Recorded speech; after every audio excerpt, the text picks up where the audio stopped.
Gente, vamos lá. A gente separou alguns casos que são os casos mais difíceis. E aí, quem me conhece sabe, quem conhece o Baby Center tem 13 anos de história. E eu na reprodução tenho bastante tempo de história. E nesse período de vendo os casos, a gente selecionou os casos mais difíceis para falar aqui para vocês. Eu acho que a primeira coisa que eu quero deixar claro, esses casos não são os mais frequentes, né? Porque assim, não é o dia a dia de fato. Mas eu achei legal a gente trazer aqui os casos mais difíceis, porque as experiências desses casos mais difíceis tratam também casos mais simples. E a gente consegue aumentar a taxa de gravidez nesses casos mais simples, beleza? Então, se você estiver gostando, se inscreve no canal. Que se você não assistiu a parte 1 desses 10 casos mais difíceis que eu já tratei, assiste a parte 1, porque essa é a parte 2, a gente tem mais 5 casos. Então, bora pro vídeo.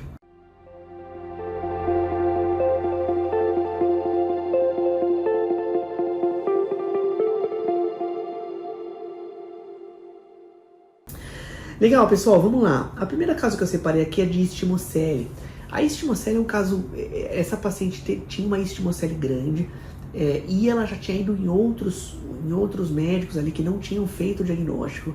E o que é a istimocele? É a abertura da cesariana. A cesárea tem uma cicatriz ali que fica bem no corpo do útero e que ele abre e a paciente tinha ali falhas de tratamento porque tinha uma istimocele.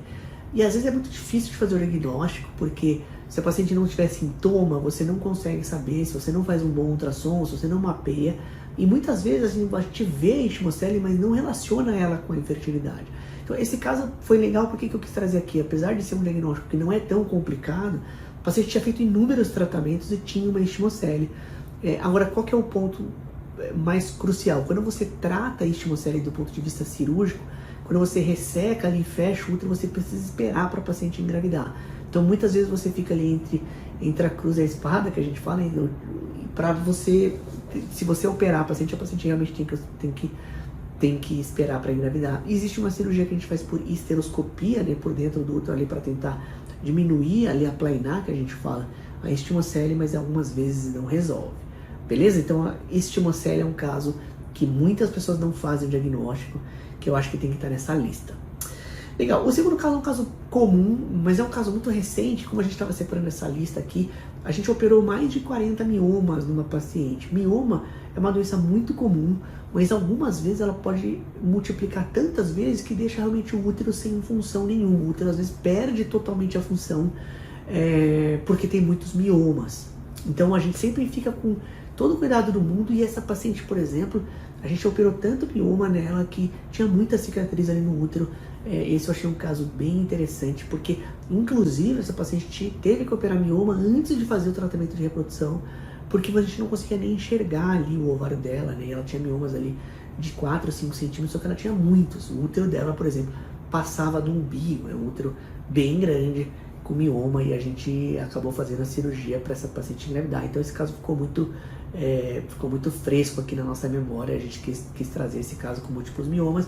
De novo, não é um caso muito infrequente. Mioma é muito frequente na população, mas muitos miomas assim e gravidez a gente não vê toda hora. E o mais legal desse caso é que a gente seguiu com o tratamento da paciente, a paciente engravidou e a paciente está grávida e a gente está acompanhando, né, de meio de longe. Ela não faz aqui com a gente, mas a gente está acompanhando. Ela tem que fazer ressonância durante a gestação ali para ver se não rompe o útero, para acompanhar, beleza?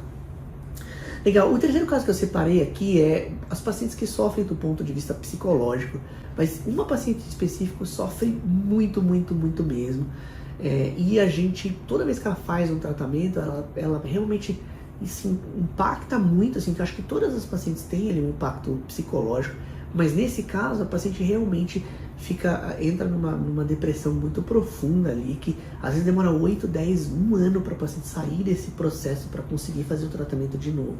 A gente sabe que as coisas não são simples e é um tratamento que tem uma expectativa muito alta, mas nesse caso específico a gente passou 3 ou 4 anos de tratamento dela, conseguiu fazer um tratamento, porque a parte psicológica dela realmente não tá tão ok. E ela fez uma vez que ela não deu certo, e na segunda vez ela engravidou e ela acabou perdendo a gestação, que eu acho que foi um golpe mais duro ali na parte psicológica. E realmente a gente está acompanhando muito de perto esse caso. E é um caso que eu fico muito triste, porque não dá pra gente ela já faz psicóloga, ela já tem ali todo o suporte com profissionais da área dessa área da saúde, mas mesmo assim ela realmente sofre bastante e não tem muito como a gente ajudar a paciente. Então realmente a gente está acompanhando bastante esse caso e a parte psicológica. E a gente trouxe aqui nos 10 casos mais difíceis porque a paciente sofre realmente, manda assim mais de 1000 mensagens pra gente chorando, tudo, então ela fica realmente mal. Acho que esse caso não é só a parte física que o médico enfrenta, né, na reprodução, a gente enfrenta também casos muito difíceis do ponto de vista psicológico.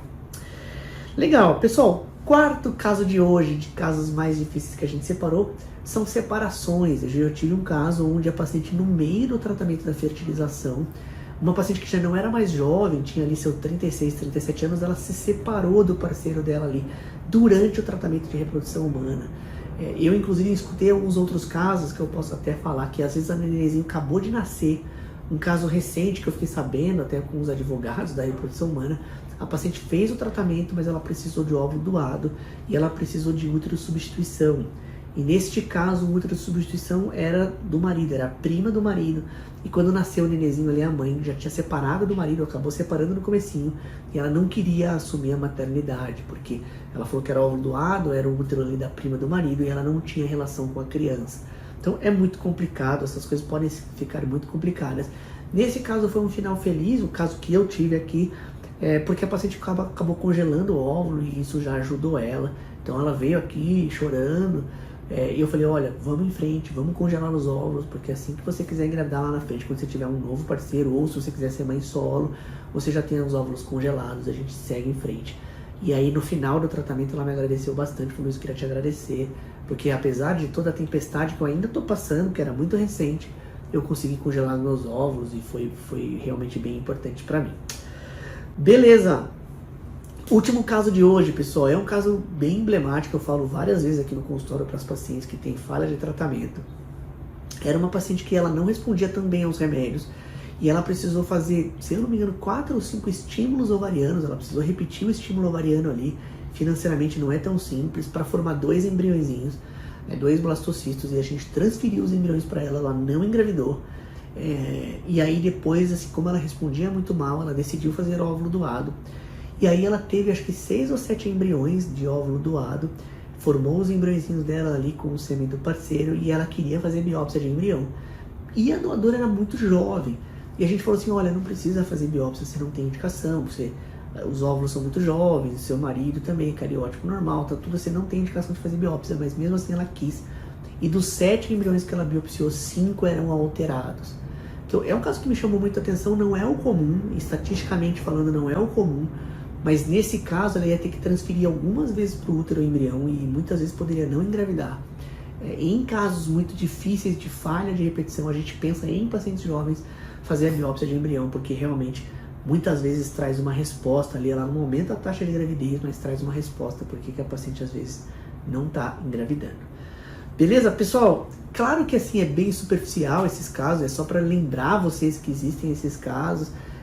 O outro a gente falou sobre endometriose silenciosa, a gente falou sobre Asherman, então a gente quis trazer esses 10 casos mais difíceis da reprodução. Eu espero que ajude vocês de alguma forma, se alguém assiste aí, e queria que vocês comentassem aqui se o caso de vocês foi difícil, como que você corrigiu, se você suplementou mais progesterona, se você olhou o útero por dentro, o que você fez ali para resolver o seu caso.